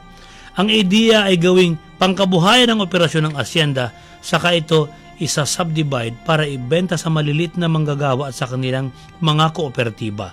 Ako'y pamilyar sa labor problem na ito at ako ang inutusang ayusin ang problema. Kaya pinatawag ko ang mga tenant, laborer, pinangako ko sila. Ang pangako ako ang magiging partner nila sa pag-take over ng Hacienda Luisita. Pangako ni Ninoy sa mga tenant at laborer, kukunin ng Hacienda sa kanyang binan, ibabalik sa kanila sa murang halaga na pinag-uutos ng gobyerno under social justice nga, no? Pinaniwalaan ni Sumat ang mga pahayag ni Ninoy, kaya lumakas ang loob niya na labanan ang mga Juanco nang siya ay maging leader ng mga magsasaka at manggagawa sa Hacienda. Pero sa dulo, Si Ninoy din pala ang tatapos sa lakas ng loob ni Sumat. Kaya ang komento ni Nick Joaquin sa kanyang libro, hipokrito si Ninoy. Sa susunod na Sabado, paksain natin sino ba talaga ang bumaril o ang triggerman sa assassination kay Ninoy Aquino sa hagdan ng eroplano pababa ng tarmac. Alamin.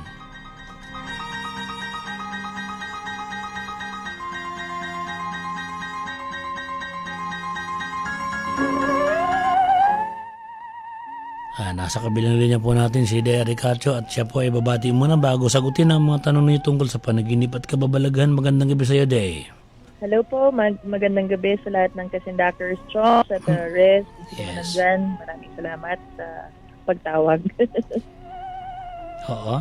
Well, Balik. batiin muna natin yung mga Kasindakers natin na nakatutok at nagpapa-shoutout sa ating Facebook page, facebook.com/kasindak. Okay. Hello kay Michael Alvarez, more power daw. Hello. Eleanor Ariscayo Capistrano, Chonky Bench pa shoutout naman po, listening with my husband na si Sir Alan from Tanay Rizal. Sir Alan, salamat. Si James Alboroto, pa-shoutout sa nandito po sila ngayon sa Davao City, nakikinig habang may curfew. Oo nga, no, Uy, napaaga ata yung may curfew curfew sa pala Davao. dun. Oo. More power sa Kasindak-Sindak. Gerald Munda, good evening sa'yo. Sir Benjie Mambea, pabati naman po. Joshua Bernas, pa-shoutout po kay Leoniza, saka sa akin na rin. Hello Joshua and Ma'am Leoniza. Nandyan sila ngayon nakikinig siyang sa... Hi, Josue. Hi, Leonisa. Oh, gusto ni Virgo Nabi na i-discuss daw natin dito sa Kasindak-Sindak ang tungkol kay Saint Charbel. Saint Charbel. Pakilista lang, Breast, please. Saint Charbel. Si Danver Torres Calacat, Sir Benjie, gusto niya ibalik natin daw. Naalala mo, Chonks, nung, I'm not sure kung sa Kasindak-Sindak or sa may nagmamasid natin yan, sinimulan yung palm reading. Gusto niyang ibalik. Wala ho eh. Biglang nawala ho siya eh. Nagwala ho siya. Si Unica Parcon Blanca, Sir Benjie Mambea, at God bless po, nandito po siya ngayon sa Tanzac, Cavite. Hello! Hi, hello. At mga taga Cavite. Good evening din kay Marian Merillo Macay. Good evening. Magandang gabi, Kasindakers. Shout out kay Eric Monzon, Jonathan Alcantara, Mambea, Sir Benjie, pakibati po ang misis ko na si Christine. Nakikinig din siya ngayon. Hi, Christine. Sabi, nabasa mo na ba ito kanina? I'm not sure kung sabi ni Francis Katapang, ang ganda po ng bigote natin, Kuya Benjie. Malaro, Diaz ang dating. Hindi halatang pentel pen. Hindi ko nakikita sayang. Si Marco Rosales de la Peña, hello sa iyo. Jeric Richardson. Sabi ni Jeric Richardson, Chops, hindi pa po ako engineer. Nakikinig na po ako before sa inyo, Sir Benjie, sa 92.3. Congrats at nakapasa ka. Salamat sa pagiging inhinyero mo. Papakinabangan ka ng bayang Pilipinas. Oo, correct. Eleanor, Chonky Bench, okay, napasok ko na to. Hello, Samira family, dyan sa Bulusan, Sorsogon, sabi ni Rami Lonmar. Hi, sa Bulusan, Sorsogon. Yan. Nung Boy Scout ako nung high school, nagpunta kami dyan sa Bulusan. May cave dyan eh. Huyup-huyupan. Meron din cave dyan. Huyup-huyupan. Hindi natin napuntahan yun. Hindi, kasi maulan noon. Ang napuntahan natin, yung lumubog na bayan. Hindi, yung lumubog din na bayan sa tabi ng Rawis. Napuntahan natin dahil sa isang bagyo. Yung napakalaking cruise, di ba? Na may mga nagbubulto rin. Pero meron yung parang late night din natin sa isa sa mga ghost hunting natin, balikan ko lang. Sa Sorsogon din yun, yung parang simbahan din. Barcelona. Yung may nakuha tayong picture ng parang babaeng nakatayo sa loob. Ewan ko lang, kasi nung bumalik ako doon, iba na eh. Medyo pinaganda na eh. Pinaganda na yung lugar eh. Lugar nila Bobby Fetalbo. Si Rodrigo Suarez, good evening sa'yo dyan sa Obando, Bulacan. Every Saturday nakikinig. Hello din kay Jericho Gregorio, wife na si Vanessa Igan. Hello. Hi Vanessa, hi Gregorio. Ma'am Ligaya, Austria Diaz. Naalala mo ba si Ma'am Ligaya sa Hong Kong? Yes, Ma'am Ligaya. Kumusta po kayo? Nasaan ba kayo? Nasa Hong Kong pa rin? Ingat kayo sa COVID. Ingat po kayo dyan. Sir John Perez at ang alaga niyang si Meatball, nakikinig gabi-gabi tuwing Wow. Sabado sa Davao City. Nakikinig din si Meatball. Oo. Yung aso niya. Si Renaline Templo and family, marami pong salamat. Arvi de la Cruz, at sino pa ba? Kyla, Charis, Nico Kaharian na inaabangan ng iyong horoscope, ang ating horoscope. Hi Kyla, hi Charis, hi Nico. Nakikinig din si Kuya Ray Pascual at ang pamilya dyan sa Rodriguez Rizal. Hi Pascual family sa Punta muna tayo Rodriguez. dun sa mga dreams. Sige. Medyo marami-rami ito. Okay. Sa lahat po ng gustong magtanong tungkol sa panaginip at kababalagan, maaari po muna kayo mag-message sa amin sa Facebook, pwede rin sa YouTube. Sige, may 8 minuto ka para sagutin lahat Meron yan. ba? Okay. Si Eman Fel Jun Salarda, sinabi niya, Sir Benjie, Ma'am Deah, gusto ko po sanang itanong ang meaning na napanaginipan ko recently. Sa dream ko na loosen yung ngipin ko sa harapan at ginalaw ng dila ko hanggang tuluyang naputol po yung ngipin o nahulog. Pagkatapos po ay sumakit yung gums ko kung saan nanggaling yung nahulog ng ngipin. Tinignan ko sa salamin at nakita ko na tumubo po muli yung naputol kong ngipin. No? Super fan po ninyo ako since 2015. More power and God bless sa iyo. Sabi ni Emanfel Jun Salarda. Maraming salamat, Emanfel.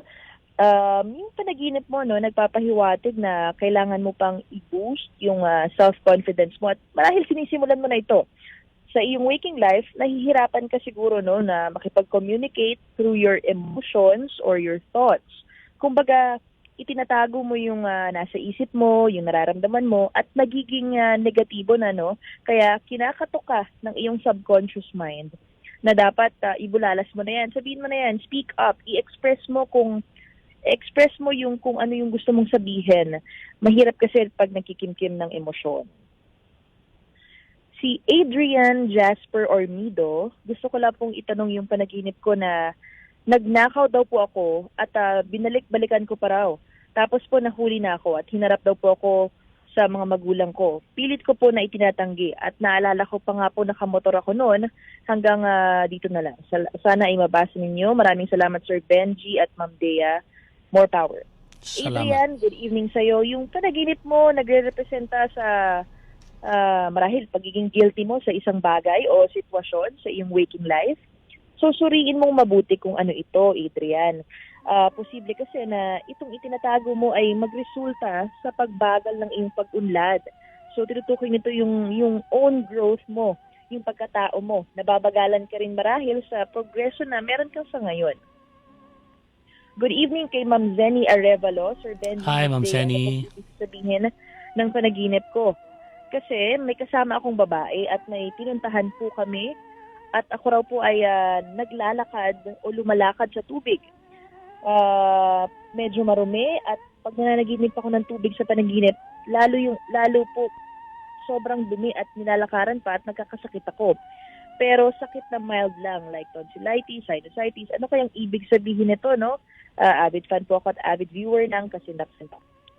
Ma'am Zenny, ang panaginip mo ay indikasyon na mas dumarami at iniipon mo marahil yung negative emotions mo no sa waking life. Kaya, 'di ba, kapag may negative thoughts ka, talagang magkakasakit ka, 'di ba? Mahina yung katawan mo eh. So kailangan mo ng oras at panahon, Ma'am Zenny, para pansamantalang huminto. At marahil mag-cleansing ka, no? Ito ay para mahanap mo o lumuwag na ang iyong isip, mahanap mo yung kasiyahan sa iyong waking life. Yung internal peace na matagal nang inaasam ng iyong sarili. Posible rin, Ma'am Zenny, na yung dream mo ay nagre-representa sa tinatawag na thinking or judgment mo sa isang bagay. Sinasabi kasi ng subconscious mind mo na malabo at too clouded. No? Hindi mo mas-simplify yung thought or yung judgment mo sa ilang bagay o sa isang tao. So, you have to cleanse your emotions. So, subukan mo rin pong ibahin yung paikitungo mo sa sarili mo at sa buhay. Si Emmanuel Dumdumgo. Panaginip ko po na biyak po ang foam ng aking kama o yung bed. Well, Eman, yung panaginip mo ay nagre-representa sa marahil sa pagiging incomplete no sa isang bagay. May kakulangan tungkol sa pagkakaroon mo ng pleasure na tinatawag sa iyong waking life. kailangan mas makibagay ka pa. Yung pakikitungo sa kapwa ay ma-enlighten mo din sila, no, to achieve itong tinatawag na lightheartedness na pag-uugali. Sino ba ba? Ito si Daniel Ramirez. Good evening. Ano pong ibig sabihin ng panaginip ko na yung lola ko na nasa lamay na? More power sa programang Kasindak-Sindak. Daniel, buhay pa naman ang iyong lola, no? Yun ba yung nais mong i-detalye dito? Suriing mabuti, ano yung kapareho mong ugali sa iyong lola when it comes to negative habits? Ano yung common denominator ninyo, Daniel? So, try to think about it kasi possible na ito yung nais ipahiwatig ng iyong subconscious mind na nawawala na unti-unti itong negative habit sa aspeto ng iyong waking life. Okay? Meron pa ba? Ito, ngayon lang to kay Patrick Buendia. Hi, Patrick. Good evening, Sir Benjie, Sir Adam, Ma'am Deah. Ask ko lang pong anong ibig sabihin ng panaginip ko na ginugupitan ko raw po yung sarili ko sa harap ng salamin. Maraming salamat. Patrick, yung panaginip mo ay nangangahulugang nakakaranas ka sa yung waking life, no, ng kawalan o marahil kakulangan ng sense of power. Pakiramdam mo, nakaka-experience ka ng kritisismo sa iyong paligid at iniisip mo napaka-unfair nila. Posible ring pakahulugan nito, Patrick, may bagong kabanata sa iyong buhay, no? So, kumbaga meron kang fresh start na nangyayari, no? Inaalis mo na yung excessiveness o yung sobra-sobra sa iyo at naghahanap ka ng mas matiwasay na pakikitungo sa buhay. Ayan. Sino pa bang babatiin mo dyan? Wala akong internet ngayon, hindi ako May tanong pa sa panaginip. Meron pa ba? Okay na. Medyo, yun na, mabagal lang yung internet ko ngayong gabi. Maulan kasi. Ingat ko sa lahat ng kasindakers na nasa labas. Ingat kayo, maulan. Okay. So, bago natin, magpapaalam ka muna, ha? Maraming salamat po sa lahat ng kasindakers. Every Saturday lang po, tuloy niyo lang po ang pagsubaybay sa aming programa. At abangan niyo palagi yung, yung Halloween promo natin. Hindi pa tapos, di ba? Meron ko. Tuloy-tuloy lang yan, oo. Actually, hindi natin na-announce yung winner nung... In-announce ko ngayon. Pero ay, maraming salamat. Pwede mo namang i-post kung sino-sino sige, sila. post natin tonight kasabay ng horoscope mamaya. Yes, at inaabangan nila yung horoscope natin. Yes, of course. Okay, maraming salamat, Chonks. Okay. Salamat sa iyo, Miss Deah. At sa susunod na Sabado ulit, magkarinigan. Baka mag-live ka, no? Sa Sabado. Okay. Sige. Salamat. Ingat ka sa COVID. At meron akong kukwento sa inyo. Medyo nakakagulat ng konti. Nagpadala sa atin si Miss Sen na isang Muslim. Sinubukan niyang labanan yung ghost sa isang parang abandonadong lugar. Nakasisindak lahat. Ako rin medyo kinakabahan dun sa klase ng video. Pinadala kay Adam para malaman ano ba talaga ang meron dyan.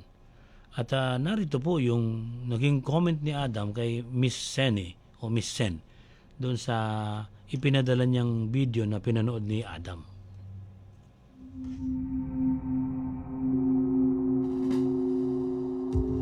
Hi Zen, I have viewed the video that you were asking about, and the first thing that I can say is lahat ng nangyari doon pwedeng i-rig yan Yes, of course, I will be able to personally go there and to test each and every one of those manifestations in detail and everything. Kung ako mismo, halimbawa, for example, di ba, nag-open and close yung door, pati yung chair, halimbawa, umiikot siya doon, di ba? Kung ako yon, susugod ako entering the door. Not only would I do that, habang nag-open and close yung door, hahawakan yung doorknob and I will see exactly kung may mag-push back against me. Literally, I would go all the way in. Pero ang nangyari sa kanya is, basically, he is running away. He ran away from something that he could have investigated, but at the same time, I don't blame him. If let's say a typical individual would encounter something like that, they would probably be very confused at the very least. Pero kung ako yung nag-investigate noon, I would have gone exactly kung saan nagkaroon ng manifestations and I would have measured and checked everything. And one more major flaw about the video, sa lakas ng manifestations kuno, no, dun sa lugar na yon, ang isang masasabi ko, antibay naman ng flashlight niya. Yung mga pinto, pati yung parang coffee maker, yung parang yung heater ng na nandun supposed to be, pwedeng irig yan eh. Pero if you're gonna think about it, kung yung mga pinto, yung mga drawer, yung silya and everything, lahat yun napapagalaw and everything.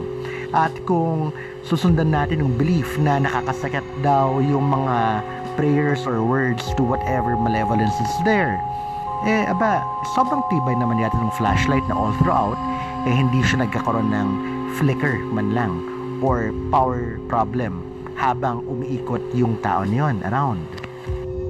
So, if you're gonna ask me about that video, the one thing that I can tell you is everything in that video I can recreate and rig. So, pwedeng napakadaling gawin yan. Simple mechanics, simple physics, all of those, everything can be recreated. Dun sa nangyari sa video, wala pa akong nakikita na kahit isa man lang na pwede ko talagang tawagin na paranormal. Kasi all of that, nung gumagawa kami ng walk-in horror booth nung high school kami, I could even make better effects. That's one thing I can tell you. So, that is not frightening at all. Kasi lahat ng mga nangyari, seryoso, pwedeng dayain yan. Pero ultimate telltale sign dyan, yung flashlight niya. All throughout, ganon kalakas ang energy output ng multo, ganon kalakas ang manifestation, kahit man lang konting crack dun sa salamin ng flashlight niya, walang nangyari. Very curious, don't you think? And further take note, kung aling parts nakakat yung video. Napaka-convenient, no? During the times na papasok siya, biglang nagkaroon ng cut ng video. I wonder, could it be na lumabas yung mga ibang nagko-control doon sa loob? So, para sa akin, until ako mismo ang mag-investigate dyan, until I actually na ako mismo ang maghihimay-himay doon sa mga phenomenon na yan, I can say that I can recreate that video, and I don't see anything paranormal na hindi pwedeng dayain ng kapwa-tao or kapwa-team member niya na nakatago. Kahit nga hindi kapwa-team member, actually yung mga drawers halimbawa sa baba, pwede mong irig yan. Pwede mong lagyan ng mechanism. Tapos pag zoom in niya, syempre wala na yung mechanism para hindi na makita doon sa video. So if you notice, yung mga areas kung kailan nagkaroon ng cut doon sa video are the very areas na perfectly timed para kunwari lalapit siya tapos pagbukas niya wala. Pero actually, kung mapapansin mo, may cut na yung video. So if you're gonna ask me, I would say no. I don't see anything legitimately paranormal there. Kasi all of the things which happen there can be faked on video for entertainment. Yan. Maraming salamat sa paliwanag ni Adam. Mahusay tumingin si Adam. Ako rin, nakikita ko rin yung tamang cut dahil sanay naman akong mag-create ng video. Mukha nga talagang doon sa pagja-jump ng cut may daya. Sanay sumikim ng tunay na masarap na burger, busog sa laman, sariwa ang mga gulay, luto yan ng aking anak ha. Hanapin ang Facebook ng Faralicious. At ang contact number naman po nila ay 0945-604-0038 o kaya ay 0919-649-5646. Kung takoyaki naman ang inyong hanap, Happy Takoyaki. May official Facebook din sila. Please visit and order now. Happy Takoyaki. Luto naman yan ni Deah Ricacho. At itong iniintay ng lahat, no? Ito pong horoscope natin sa linggong ito. Pakinggan natin. Para sa inyo po ito.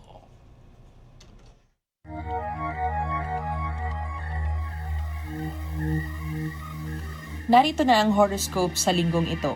Aries, March 21 hanggang April 19. Gamitin ang enerhiya sa makabuluhang bagay. Suriing mabuti ang nangyayari sa paligid. May kapalit kung palaging mag-overreact. Ayusin ang pamumuhay at bigyang kabuluhan ang relasyon. Makipagkompromiso, may hindi inaasahang oportunidad. Samahan ng minamahal sa trabaho. Taurus, April 20 hanggang May 20.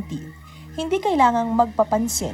Ibulalas ang tunay na nararamdaman sa paraang alam mong iisa lang ang direksyong inyong tatahakin. Lalawak pa ang interes dahil sa ideyang nakukuha sa mga katrabaho. Maging romantiko, sumunod sa patakaran. Huwag ilagay sa panganib ang sariling kalayaan at kalusugan. Gemini, May 21 hanggang June 20. Ingatan ang sariling negosyo o trabaho. Tapusin ang sinimulan kung nais seryosohin ng kapwa. Kung ano ang nagawa sa tahanan, maaari itong mag-reflect sa pakikitungo sa kapwa. Panatilihing malakas ang pangatawan. Gawin ang lahat upang hindi mapag-iwanan. Kapag nagsumikap ay makakahikayat ng ibang tao na gayahin ka. Obserbahan at hanapan ng paraan ng mga bagay upang hindi ka mamanipula ng iba. Cancer, June 21 hanggang July 22. Bigyang oras ang taong minamahal. Ayusin ang sarili sa ninanais na pamumuhay. Iwasang magreklamo. Tanggapin kung anong meron ka sa ngayon. Pagsisimula ng away ang hindi pagkakaintindihan. Gumawa ng kakaibang diskarte para magustuhan ng iba ang iyong plano. May magandang patutunguhan ang pakikipagsosyo. Leo, July 23 hanggang August 22. Huwag magdesisyon base sa sinasabi ng kapwa at baka mabigo lamang. Ibaling ang enerhiya sa bagay na ikakaangat ng sarili. Huwag hayaan na ang emosyon ng humadlang sa iyong tagumpay. Habaan pa ang pasensya. May magandang balita sa hinaharap. Maging aktibo sa mga plano. Umaksyon kesa puro salita. Pagtuunan ng pansin ang mga bagay na nakababahala. Nasa huli ang pagsisisi. Virgo, August 23 hanggang September 22. Walang masama kung magbago ang isip at idaan ang plano sa panibagong approach. Kailangan ng kumpiyansa sa sarili para makamit ang mithiin. Ibahagi ang naiisip para makatulong sa buhay ng iba. Huwag na munang balikan ang nakaraan. May kahaharaping pagsubok tungkol sa pinansyal na aspeto. Ang pagbabagong isasagawa ay magbibigay liwanag. Magsumika para sa sariling pagkatao at sa iyong kasiyahan. Libra, September 23 hanggang October 22. Ang pakikipag-ugnayan sa nakaraan ay may dalawang kahaharaping layunin. Posibleng dumoble ang resulta na ninanais ukol rito. Masasayangan sa isang pagkakataon na alam mong dapat mas ibinigay mo pa ang lahat ng pagod at hirap. Kung anuman ang budget na naitakda para sa tahanan, huwag na itong baguhin pa. Mamamroblema kung ikakalat ang sikreto, makinig ng mabuti at mag-obserba bago gumawa ng aksyon. May pagbabago sa aspeto ng pananalapi. Ingatan ang anumang kayamanan. Scorpio, October 23 hanggang November 21. Iwasan ang mga taong negatibo. Huwag maging istrikto. Ang pakikipagkompromiso ay may kapalit na magandang resulta sa huli. Talino ang lalaban sa anumang kasiraan. Sabihin ang tunay na intensyon sa minamahal. May mga tao sa paligid na nais kang abusuhin. Magsabi ng plano, ngunit huwag saluhin ang kamalian ng iba. Ingatan ang reputasyon. Ang pagiging produktibo ay magpapalakas ng iyong kumpiyansa. Sagittarius, November 22 hanggang December 21. Ikonsidera ang ninanais. Ang kakayahan ang magiging basihan para magawa mo ng kompleto ang anumang aksyon na karapat-dapat. Huwag itigil ang layuning matagal nang binabalak makamit. Bago sumama ang loob, ay alamin muna ang totoo. Tutukan ang responsibilidad at tapusin ito sa takdang oras. Ilayo ang sarili sa alanganing sitwasyon at gawin ang sariling diskarte. Capricorn, December 22 hanggang January 19. Manatili sa takdang layunin. Ang anumang paglihi sa orihinal na plano ay mauuwi sa pagkabigo. Huwag sayangin ang oras, kumalma at mag-obserba. Mas bigyang oras ang makulay na relasyon at pag-iingat sa mga pinuhunan. Makakasira sa plano kung maemosyonal ang diskusyon sa kaibigan. Gumawa ng paraan, mamuhay ng masaya at huwag nang balikan ang nakaraan. Aquarius, January 20 hanggang February 18. Magsumikap at ingatan ang relasyon. Makinig at matuto sa karanasan ng kapwa. Mag-exercise. Iayos ang mga dokumento sa takdang oras. Isang ugnayan ang maaaring masira. Manatiling kontrolado upang makaiwas sa alinlangan. ingatan ang kaperahan at mahalagang bagay patungo sa kaligtasan. At Pisces, February 19 hanggang March 20, may mabuting resulta kung magiging aktibo sa responsibilidad. Mabisang paraan ang pakikitungo sa kapwa at makakakuha ng magandang suporta para sa hinaharap. May consequences ang pakikipagsosyo, makinig ng mabuti, magbigay ng insentibo at isulat ang layunin. Maganda ang magiging bunga basta't patas sa anumang bagay. Huwag hayaang abusuhin ng iba. Huwag ipilit ang sarili sa tumulong kung hindi naman kaya. Magdiwang kasama ng minamahal.